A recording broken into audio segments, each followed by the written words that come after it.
स्वागत है आपका। तो ऐसे अभ्यर्थी जो फिजिकल एजुकेशंस के अंतर्गत UP TGT, PGT, LT grade, KBS, NBS, DSSB जैसी परीक्षाओं की तैयारी कर रहे हैं, तो उनके लिए ये वीडियोस बहुत महत्वपूर्ण है। इसके पिछले वीडियो में अब तक 969 अति महत्वपूर्ण प्रश्नों पर हम प्रैक्टिस कर चुके हैं।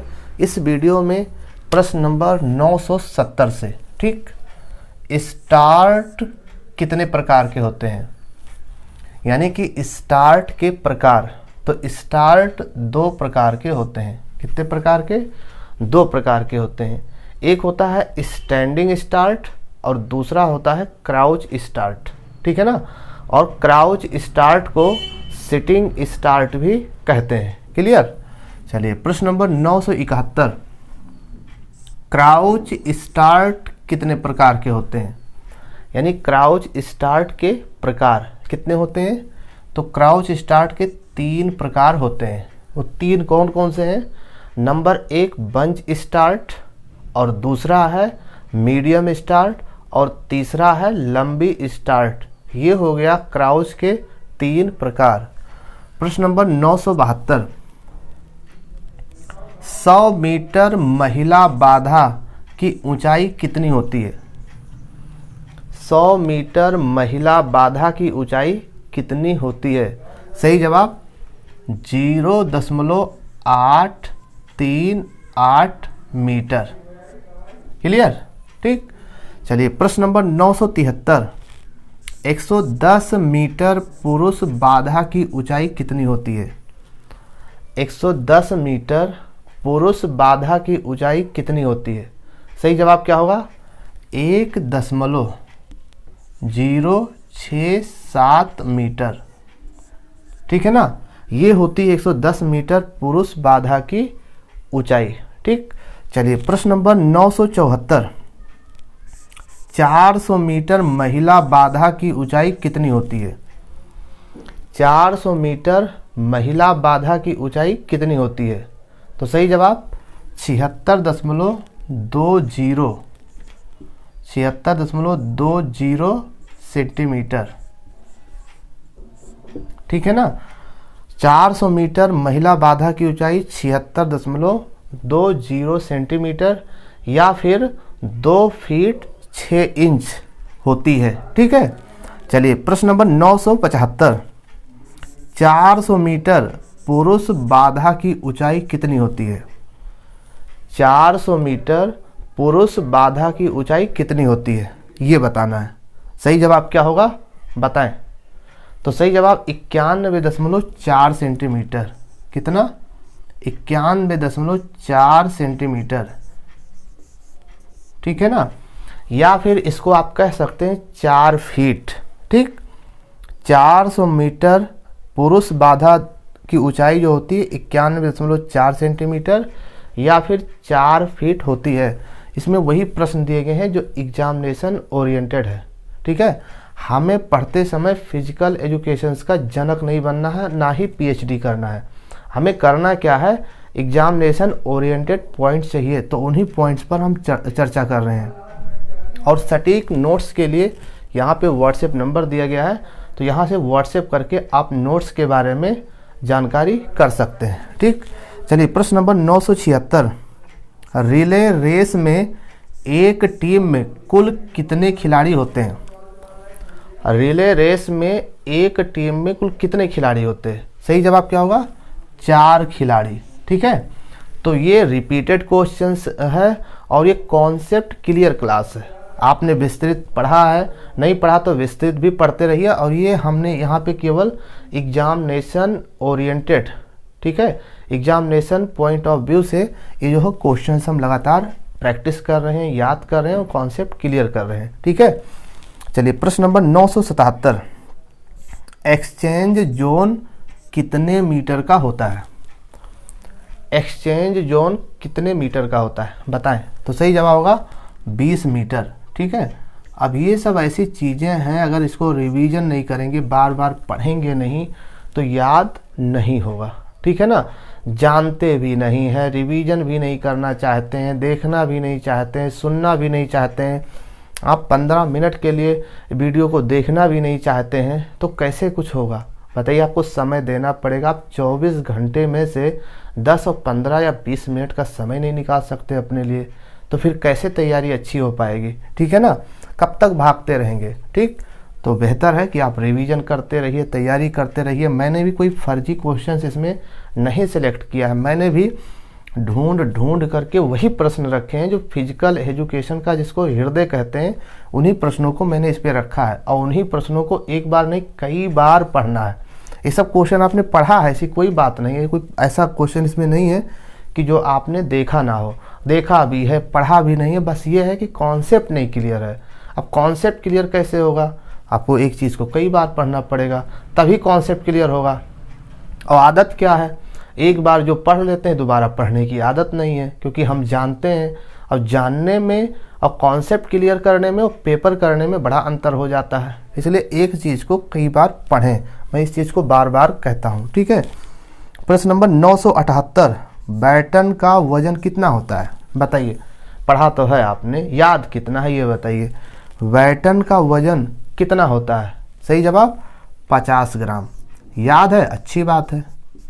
याद है तो उसको बार बार रिवीजन करना होगा, नहीं रिवीजन करेंगे जो याद है वो भी गायब हो जाएगा, ठीक।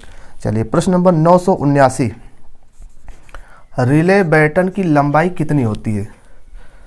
रिले बैटन की लंबाई कितनी होती है, तो सही जवाब हो जाएगा 280 mm से 300 mm।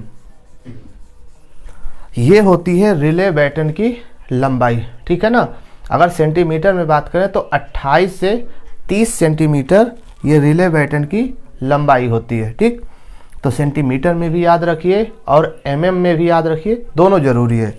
चलिए प्रश्न नंबर 980, भारत में शारीरिक शिक्षा को किसने शुरू किया। भारत में शारीरिक शिक्षा को शुरू करने का श्रेय किसको जाता है, तो सही जवाब होगा H.C. बक। कई बार आपने पढ़ा है और कई बार आया भी है, यानी हैरी क्रोबक, ठीक है ना। 2000 मीटर में हर्डल्स, कितने हर्डल्स और कितने पानी जंप होंगे, यानी वाटर जंप होंगे, तो सही जवाब होगा कि 18 हर्डल्स और 5 यानी 5 पानी जंप यानी वाटर जंप होंगे। यानी 2000 मीटर में टोटल 18 और 5 कितना हो जाएगा, 23 बाधा होगी, ठीक है ना। चल 982 की प्रश्न है, 3000 मीटर स्टीपल चेज में कुल हर्डल्स कितने होंगे, कुल कितने वाटर जंप होंगे, ठीक। तो सही जवाब क्या होगा, 28 हर्डल्स और 7 यानी 7 वाटर जंप होंगे। टोटल कुल 35 बाधाएं होंगी, ठीक है ना। तो ये कॉन्सेप्ट क्लियर हो गया।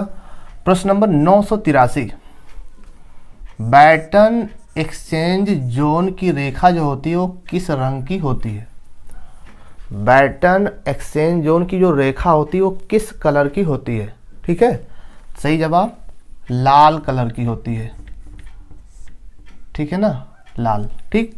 प्रश्न नंबर 984, ओलंपिक में ओलंपिक शुभंकर की प्रथा कब शुरू हुई थी। बढ़िया क्वेश्चन है, महत्वपूर्ण प्रश्न है, रिपीटेड क्वेश्चन है। ओलंपिक में ओलंपिक शुभंकर की प्रथा कब शुरू हुई थी, यही बताना है। सही जवाब 1968 मैक्सिको, ठीक है ना। 1968 मैक्सिको से ओलंपिक शुभंकर की प्रथा शुरू हुई थी, ठीक। चलिए प्रश्न नंबर 985, जब तक कॉन्सेप्ट क्लियर नहीं होगा, जब तक क्वेश्चन सही होने वाला नहीं है, ठीक है। प्रश्न नंबर 985 है, पुरुषों के लिए भाले का वजन, भाला यानी जेवलिन, पुरुषों के लिए भाले का वजन कितना होना चाहिए। सही जवाब क्या होगा, 800 ग्राम, यानी कि बिल्कुल रटा होना चाहिए एकदम से। ये कई बार पूछा जाता है और बहुत ज़रूरी भी है, ठीक है ना। मैंने इसको सब कुछ ट्रिक में भी बताया है, ट्रिक वाली एक वीडियो बनाया है फिजिकल एजुकेशन के जो मेजरमेंट हैं और इन सब चीज़ों से ले करके हमने ट्रिक वाली भी वीडियो बनाई है फिजिकल एजुकेशन। तो वहाँ से भी आप जा करके, जैसे कुछ चीज़ें याद नहीं होती तो प्लेलिस्ट में जाइए और ट्रिक वाला प्लेलिस्ट आप देखिए, तो उसमें फिजिकल एजुकेशन की ऐसी ऐसी चीज़ें हैं जो कंफ्यूज करती हैं, वो वहाँ से याद हो जाएगा, ठीक है, यहाँ पे हम क्या कर रहे हैं, कॉन्सेप्ट क्लियर कर रहे हैं और रिपीट कर रहे हैं और रिवीजन कर रहे हैं। ठीक, चलिए मैंने इसमें बताया था कि भोला भाला पुरुष अगर 800 ग्राम पी ले, ठीक है ना, तो फिर जानते हैं क्या होगा, तो भाला से हो जाएगा 800 ग्राम, भाला 800 ग्राम होता है। पुरुषों के लिए भाले का वजन, भाले यानी कि जेवलिन का वजन 800 ग्राम होना चाहिए। प्रश्न नंबर 986, महिलाओं के लिए भाले यानी जेवलिन का वजन कितना होना चाहिए? बिल्कुल सिंपल, सही कहा आपने, 600 ग्राम। लेकिन अब ये क्वेश्चन ऐसे हैं ना, इनको रिवीजन नहीं करेंगे तो ये भी गायब हो जाएंगे। जो सरल क्वेश्चन होते हैं, जो सामान्य क्वेश्चन होते हैं, वो बड़े आसानी से पेपर में फिसल जाते हैं। परीक्षा में हम वही गलती करते हैं, वही प्रश्न हमसे गलत होता है जो हम अच्छे से जानते हैं। क्या जो नहीं जानते वो भी गलत हो सकता है? वो तो गलत हो ही जाता है। ठीक है, तो जो जानते हैं उनको हमें गलत नहीं करना है। प्रश्न नंबर 987, पुरुषों के लिए शॉर्ट पुट का वजन कितना होना चाहिए? पुरुषों के लिए शॉर्ट पुट का वजन कितना होना चाहिए ये बताना है। तो सही जवाब क्या होगा? 7.26 किलोग्राम, 7.26 किलोग्राम। ठीक है, ये भी क्वेश्चन बहुत बार पूछा जा चुका है, थोड़ा सा ध्यान ना देने की वजह से ये भी गलत हो जाता है। ठीक, पुरुषों के लिए शॉर्ट पुट का वजन 7.26 किलोग्राम होना चाहिए। अगर पाउंड में बात किया जाए तो 16 पाउंड होना चाहिए। ठीक है ना, अगर पुरुषों के लिए शॉर्ट पुट के जो व्यास है उसकी बात करें तो 110 से 130 mm होना चाहिए, और अगर इंच में बात करें तो 4.3 से 5.1 इंच इसका व्यास होना चाहिए। तो ये कॉन्सेप्ट क्लियर करते रहिए। चलिए प्रश्न नंबर 988, महिलाओं के लिए शॉर्ट पुट का वजन कितना होना चाहिए? महिलाओं के लिए शॉर्ट पुट का वजन कितना होना चाहिए? सही बताया आपने कि 4 किलोग्राम यानी 4 kg ये होना चाहिए। लेकिन अगर पाउंड में बात किया जाए तो 8.8 पाउंड। अगर ये बात किया जाए कि महिलाओं के शॉर्ट पुट का जो व्यास होता है वो कितना होता है, तो 95 mm से 110 mm होता है। ठीक है, चलिए प्रश्न नंबर 989, पुरुषों के लिए हैमर थ्रो गोले का वजन कितना होना चाहिए? पुरुषों के लिए हैमर थ्रो गोले का वजन कितना होना चाहिए? सही जवाब क्या होगा? 7.26 किलोग्राम। तो ये सब एकदम कॉन्सेप्ट क्लियर कर लीजिए, यानी कि 16 पाउंड।